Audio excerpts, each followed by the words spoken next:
बिस्मिल्लाहिर्रहमानिर्रहीम। देखिए, दुनिया के जितने भी वर्ल्ड क्लास लोग होते हैं, चाहे वो किसी भी प्रोफेशन से ताल्लुक़ रखते हों, किसी भी मज़हब से ताल्लुक़ रखते हों, उन तमाम में जो एक चीज़ कॉमन होती है वो उनका ज़हनी सुकून होता है। ठीक है जी। इस ज़हनी सुकून को रायन हॉलिडे ने जो नाम दिया, उसने कहा स्टिलनेस का। अच्छा, उसने एक स्टिलनेस के ऊपर या ज़हनी सुकून के ऊपर एक बहुत ही खूबसूरत किताब लिखी जिसका नाम उसने रखा the stillness is the key. अच्छा, ये जो किताब थी उसने देखा कि दुनिया के मुख्तलिफ मज़ाहिब में इस स्टिलनेस का नाम तो अलग अलग हो सकता है, लेकिन जितने भी कामयाब तरीन लोग होते हैं उनमें एक चीज़ बड़ी ही कॉमन होती है और वो होती है उनकी स्टिलनेस, यानी उनका ज़हनी सुकून। अच्छा, आजकल की जो वर्ल्ड है इसमें हम देखते हैं कि बड़ी ही शोर शराबे वाली लाइफ है। हम 24 घंटे टेलीविजन्स देखते हैं, मोबाइल्स यूज़ करते हैं, सोशल मीडिया यूज़ करते हैं। तो इन तमाम रूटीन में हमें जो ज़हनी सुकून है वो नहीं रहता, हम डिप्रेशन का शिकार होना शुरू हो जाते हैं। अच्छा, इस ज़हनी सुकून को लेने के लिए दुनिया के मुख्तलिफ मज़ाहिब में अलग अलग तरीके होते हैं। ज़्यादातर जो है मुराकबे का तरीका है, मेडिटेशन का तरीका है, लेकिन रायन हॉलिडे के मुताबिक अगर हम उन चीज़ों के अंदर ना भी पड़े तो ये स्टिलनेस जो है वो हम किस हद तक गेन कर सकते हैं। उसने अपनी किताब के अंदर 3 प्रिंसिपल्स कहे इस स्टिलनेस के लिए।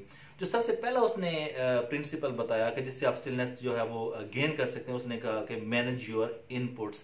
कि अगर आप ज़हनी सुकून लेना चाहते हैं तो आप अपने जो दिमाग के अंदर जो चीज़ डालते हैं इसके ऊपर कंट्रोल करें कि आप दिमाग में डाल क्या रहे हैं। ठीक है, आप अपने दिमाग में वही चीज़ें सेव रखें या वही चीज़ें देखें या उन्हीं चीज़ों को ऑब्जर्व करें जो चीज़ आपके दिमाग को चाहिए। मिसाल के तौर पे 1990 में साइंटिस्ट ने एक रिसर्च की जिसका नाम उन्होंने CNN इफेक्ट रखा। अच्छा, CNN इफेक्ट ये था कि हम 24 घंटे टेलीविजन देखते हैं। टेलीविजन के ऊपर जो ड्रामास चल रहे होते हैं, जो प्रोग्राम्स चल रहे होते हैं, पॉलिटिकली हों या कोई और भी प्रोग्राम चल रहे हों, अच्छा उन्हीं का ही इफेक्ट हमारे माइंड के ऊपर होता है। ठीक है, अच्छा हमारे पास इतना भी टाइम नहीं होता कि हम उसके ऊपर कोई अपने से सोच सके। हम जस्ट उन प्रोग्राम्स के ऊपर रिएक्ट ही कर रहे होते हैं। हमने अक्सर देखा है कि ऐसे ही होता है। तो हमेशा इतना ज़्यादा ये कह लें कि सोशल मीडिया की भरमार होने की वजह से हम टेलीविजन के ऊपर, मोबाइल्स के ऊपर जो भी चीज़ें देखते जा रहे होते हैं, बेसिकली वो हमारे इनपुट्स होती हैं। तो अगर हम अपने इनपुट्स को मैनेज नहीं करते तो हम ज़हनी तौर के ऊपर हम सुकून जो है वो हासिल नहीं कर सकते। अच्छा, जितने कामयाब तरीन लोग होते हैं दुनिया में वो जिस तरह से अपनी डाइट का ख्याल रखते हैं कि हमें कौन सी चीज़ खाएं जो हमारे लिए सेहत के लिए बेहतरीन होगी, इसी तरह से अपने दिमाग के अंदर वो जो चीज़ उन्होंने डालनी होती है उसका भी ख्याल रखते हैं कि क्या ये चीज़ इस काबिल है भी कि हम इसको दिमाग में रखें या नहीं। तो वो किसी एक चीज़ के ऊपर फोकस करते हैं। तो वो एक चीज़ के ऊपर फोकस करना, यानी दूसरे लफ्ज़ों में अपने इनपुट्स को मैनेज करना जो है वो उनको एक ज़हनी सुकून प्रोवाइड करता है, स्टिलनेस उनके अंदर लेके आता है। अच्छा, एक तो बात उसने ये की। दूसरी बात जो एक ज़हनी सुकून के लिए रायन हॉलिडे ने की, वो ये कहते हैं get rid of your stuff. कि आप उन चीजों के से छुटकारा हासिल करें जो आपको बेचैन करके रखती हैं। हम हमारी लाइफ में कुछ इस तरह की चीजें होती हैं। मिसाल के तौर पे वो ये मिसाल देता है कि आप एक अगर ऐसी गाड़ी ले लेते हैं जो एक बहुत ही शानदार किस्म की गाड़ी और उसके ऊपर छोटा सा स्क्रैच भी पड़ जाता है तो वो आपके लिए ज़हनी सुकून तबाह कर देता है। तो आपको तो ऐसी गाड़ी, वो शानदार गाड़ी तो आपके लिए नहीं है। शानदार गाड़ी तो वो आपके लिए है जो आपके लिए मुफीद काम कर, जिसकी आपको फिक्र कम है और आपकी सहूलत वो ज्यादा है।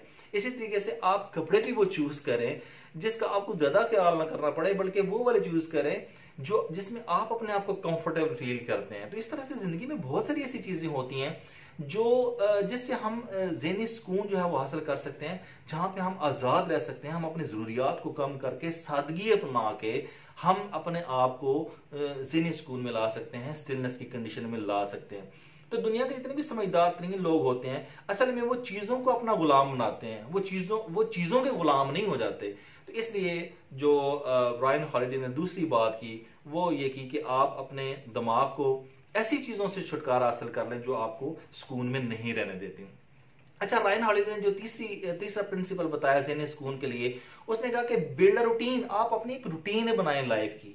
वो जो रूटीन होगी आपकी लाइफ की वो आपको ज़हनी सुकून में रखेगी। ठीक है, मिसाल के तौर पे आपने सुबह कॉलेज जाना हो, आपने स्कूल जाना हो, अपनी जॉब के ऊपर जाना हो, कहीं बाहर वर्क के लिए निकलना हो, तो आपको अगर उसी वक्त अपने चीज़ों का ध्यान अगर सोचेंगे कि ये चीज़ कहाँ पे पड़ी हुई है, ये मेरा काम अभी रह गया, ये रह गया, तो वो तो आपको वो ज़हनी सुकून आपका नहीं होगा।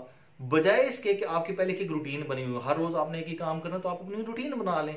मिसाल इस तरह से वो देता है कि अगर आपने स्कूल कॉलेज या कहीं पे भी आपने हर रोज़ बाइक के ऊपर अगर जाना होता है, तो हमारे जो मसल्स होते हैं ये एक रूटीन में आ जाते हैं। जैसे हम कभी कभार ऐसे होता है कि वर्क प्लेस के ऊपर जब हम घर से निकलते हैं जाने के लिए बाइक के ऊपर, तो हम वर्क प्लेस के ऊपर पहुंच जाते हैं और हमें पता ही नहीं चलता, क्योंकि हमारा दिमाग उस वक्त तो और काम कर रहा होता है और जो हमारे मसल्स हैं वो बाइक को ड्राइव कर रहे होते हैं, चल रहे होते हैं। जैसे गाड़ी चलाते हुए भी हम बहुत सारे काम और भी सोच रहे होते हैं ऐसे।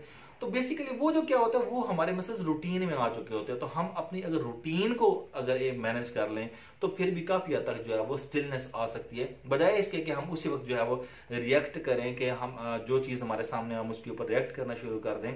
हमने एक रूटीन अगर बना लेंगे तो हमारी जिंदगी के अंदर सुकून आ जाएगा। रायन हॉलिडे एंड पे ये कहता है कि इस किताब में कि अगर दुनिया में कोई अगर नेक्स्ट जो अपने आप को रूल करना चाहता है, अपने को कौम करना चाहती है, या कोई बंदा दूसरों के ऊपर रूल करना चाहता है, तो उसके लिए जरूरी ये है कि वो अपने माइंड को जितना ज्यादा सुकून में रख सकता है उतना ज्यादा सुकून में रखे, तो तब वो कामयाब तरीन हो सकता है।